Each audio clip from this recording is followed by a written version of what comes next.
How we doing, folks? Your host Moose here on the Pitt Panthers Football Network as your Pitt Panthers come off with a 31-28 victory over Boston College this week, led behind the strength of a very efficient Ben DiNucci performance. Led them down the field for a very long 5.5 minute game-winning drive in the fourth quarter, culminated with a field goal by Jay Bump, the freshman kicker. Knocks the ball through the uprights from just 19 yards away, but he puts it through the uprights no less as the Panthers complete a come-from-behind victory. Quadri Olson scoring the game-tying touchdown in the fourth quarter, and then Bump, of course, scoring the winner. Some big plays from the Panthers in this game. That's what you really have to note, are the couple of ways that they kind of stood up and made plays when they needed to. A late touchdown to finish out the first half. Quadri Henderson caught a touchdown with about 6 seconds to play. On a really good throw from DiNucci. Great catch by Henderson to just hold on to the ball and get across the line.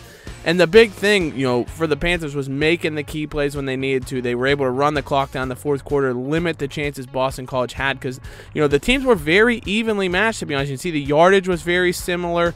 Both teams were perfect in the red zone. The Panthers had 4 touchdowns on 5 attempts and a field goal. Boston College was 3 for 3, so very good for each team.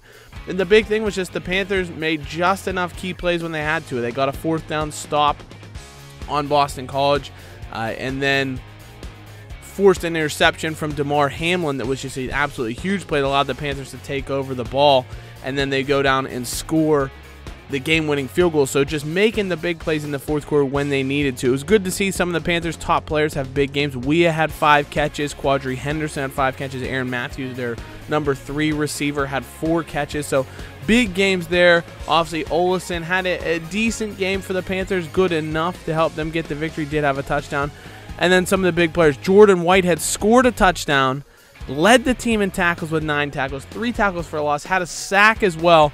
So I think the algorithm for the game doesn't factor in players playing on both sides of the ball, or he'd have been your player of the game because he ran for a touchdown, had a sack, and led the team in tackles. Just an unbelievable performance from Jordan Whitehead overall, which was really just fantastic for the Panthers. And you have to give credit to Boston College. They did what they had to do. Anthony Brown had a very good game with the exception of his 1 interception. Of course, Jonathan Hillman was an absolute monster, averaged nearly 11 yards a carry and had 2 touchdowns. He was also their leading receiver. I think he had 6 or 7 catches. So to deal with a player that had that kind of quality and come away with a victory in a game that put you on upset alert for a majority of it was a big thing for the Panthers, and I think that speaks volumes to them going forward. They came off a loss to Clemson.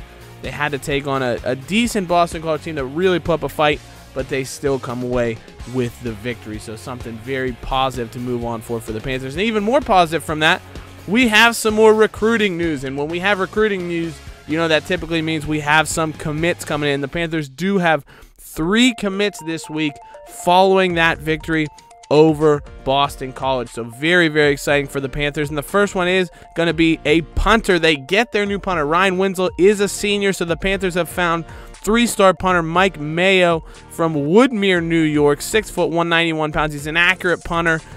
Decent kick power. That's what the Panthers are really interested in. Somebody that can boot it and get them plenty of yardage when they need to. But Mayo's coming in, and that's going to be a great signing. Another guy, the Panthers bring in a safety. Jordan Whitehead may be leaving this year, may not. He may declare for the draft. He's a junior.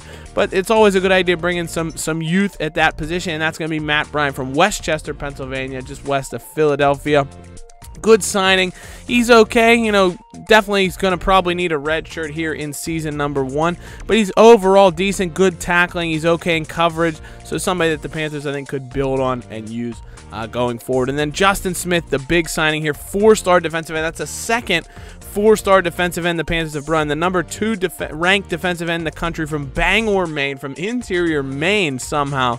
The Panthers have found this guy. Fantastic power moves, finesse moves, block shedding, all. Really good tackler as well. A smart player, very strong. So somebody that the Panthers, I think, is going to be great for them. And honestly, with the skill set he has, he may be suited to potentially move inside to defensive tackle, because the Panthers have a wealth of defensive ends now, but not necessarily a ton of defensive tackle depth. So he may be suited to that position as well if he can put on some more weight. But you got the Pitt is it, the Pat signal, as the Panthers have brought in a few recruits here this week. Now, around the ACC, of course, the Panthers won, but there were some fantastic games here that took place. Clemson, 34-31 over Louisville in overtime. Lamar Jackson, a couple touchdowns. Deshaun Watson threw for 3 and ended up throwing the winning touchdown in overtime. Louisville hit a field goal to start off overtime. Clemson hits a touchdown pass to clinch the victory for themselves and remain undefeated. Syracuse obliterates NC State and improves to 4-1 on the season, so Syracuse very underrated right now.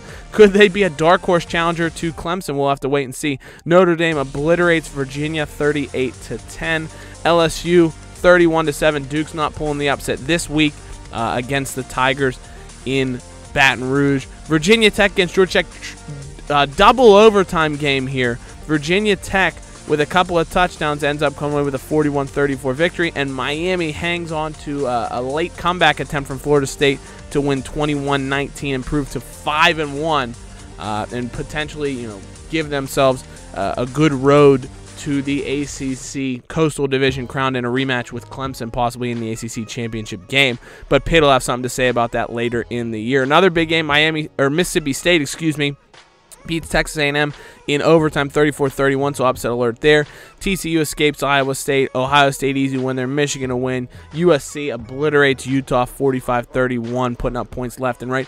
Washington State knocks Oregon more than likely back out of the rankings with their first loss 45-38. Luke Falk with another big game at quarterback for the Cougars. He's a dark horse Heisman candidate. There's no doubt about that. Wisconsin wins. LSU wins. Of course, the Miami game we've already talked about. Missouri upsets Georgia with a last-second field goal to win 24-23 between the hedges, so a huge win there. And Penn State beats Nebraska 35-28 to improve to 5-1. So that leads to our rankings, our players of the week. Alex Gardner for Florida International in a big win over Texas San Antonio. 4 touchdowns on the ground. Not a ton of yards, but he has 5 touchdowns overall, receiving touchdown, 4 rushing touchdowns. J.T. Gray from Mississippi State. The big thing there, 19 tackles in that upset win over Texas A&M. Really put on an absolute show. Had 2 sacks and an interception as well, but 19 tackles. He was all over the field in that win. In the loss to Miami, Trey Marshall had a pair of interceptions for Florida State, and Deshaun Watson with a huge performance. 491 yards passing and 3 touchdowns. He also ran for 24 yards as Clemson retains their hopes to win 2 national titles in a row back-to-back by staying undefeated, beating Louisville. And we take our first look here at our Heisman watch. Kerryon Johnson leading the way right now for undefeated Auburn. He's got 867 yards, 150 yards a game almost, and 9 touchdowns on the ground. He's also got a receiving touchdown to add in. Deshaun Watson is second, of course, a huge performance. He's got 16 touchdowns to just 4 interceptions. So he's putting up a fantastic season, similar to what he did last year. He's got 3 rushing touchdowns as well, so his stats are very similar. He, of course, finished second in the voting last year to J.T. Barrett, who's another player that's still here and could have something to say about it. But Wayne Gallman for Clemson, of course, had 154 yards rushing and 132 yards receiving and a touchdown in that victory over Louisville. So nearly 300 yards of total offense for him. He's running for 600 yards so far. He's got 3 receiving touchdowns as well. So a dual threat running back that's having a great season for the defending national champions. Saquon Barkley for Penn State, only 58 yards rushing, but he had 93 receiving and 3 total touchdowns. So he's a dual threat running back out of the backfield. Trace McSorley, the quarterback's easily his most valuable weapon and one of the best players in NCAA's 99 overall as a junior, which is ridiculous.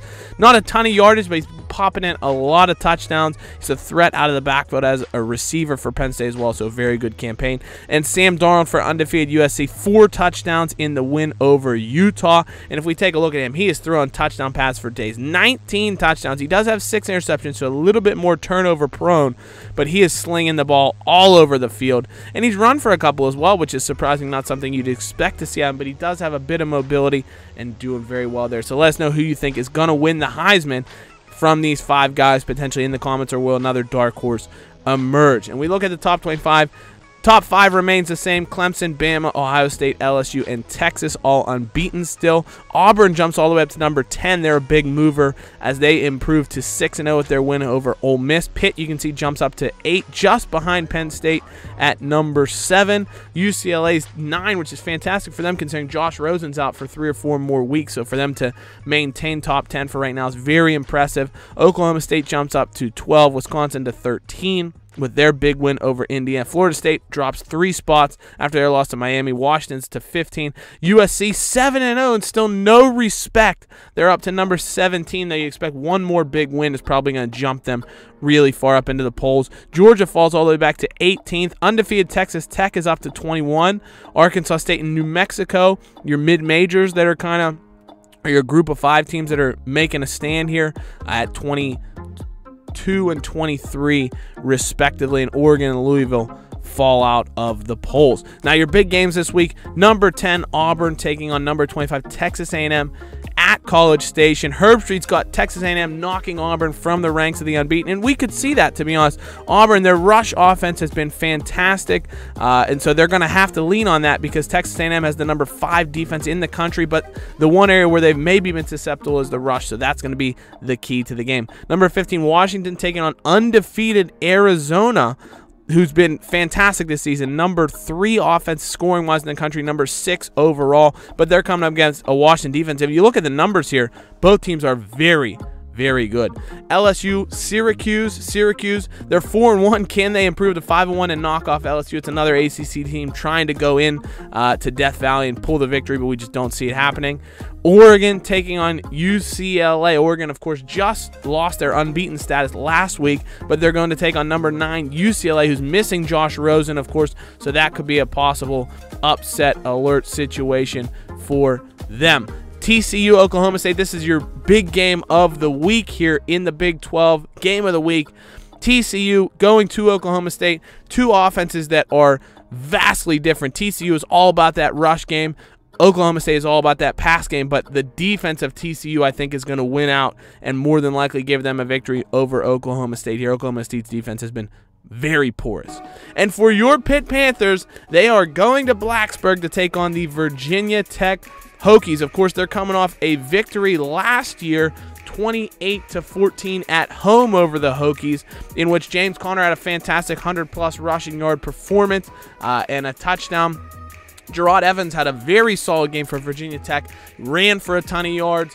He passed for a decent amount, was very safe with the ball, but he had 2 interceptions to Avonte Maddox, who returns to this Pitt Panthers defense and looks to make a big impact here. So the question is, how can the new Panthers offensive attack this Virginia Tech defense that is, typically very stout? They've been struggling against the run, which is something the Panthers will probably want to lean on with the inexperience of Ben DiNucci up front and leading the offense. But if Virginia Tech can attack this Pitt Panthers defense in much the same way that Boston College did, running the ball, using those kind of options and a mobile quarterback, this could be a dangerous game for Pitt against a Virginia Tech team that their only losses are to the number 3 team and number 6 team in the country. They beat the number 16 team in the country, so they have played a very tough schedule, and their 2 losses to top 10 teams were by 11 points and 7 points. So they've really been very strong this season. So it's a team that Pitt cannot afford to take lightly. There's no doubt about that. Of course, their leading passer is Gerard Evans, 17 touchdowns to just 2 interceptions, and we know he's a dual threat quarterback, can run the ball as well. And they've got McMillian, who's averaging 108 yards a game. So when you have a running back that can run like that, and a quarterback who, if he wants to run the read option, can keep it and just bowl forward because he's got the size to do that, it's something that's going to be very dangerous for the Panthers to have to face, and not an offense they've really faced this year with that kind of attack, except for Penn State, who struggled with it. But I think that was more to early season growing pains than anything else. For the Panthers, of course, they've got DiNucci leading the offense, who had a fantastic game. Only 6 incompletions in his last performance, managed the ball very, very well. So somebody who's improving with time, but the Panthers will need to see more of that going forward. They want to see Quadri Olson have a bit more of a resurgence after only 68 yards on the ground last game. The Panthers will want to see more from him if they want to keep the balance, to keep Virginia Tech off balance and allow the Panthers to let DiNucci make some plays both through the air and with his feet. So let us know in the comments. It's going to be a very interesting game for the Panthers. It's hard to predict this one, so let us know your predictions. Who you think's going to win? Leave a comment. What's the final score going to be of this particular matchup? And as always, guys, thank you so much for tuning in. Please leave a like on the video. Subscribe to the channel if you want to follow more Pitt Panthers football in the future. And as always, guys, hail to Pitt. We'll see you soon. Thank you so much for watching. Take care. Bye-bye.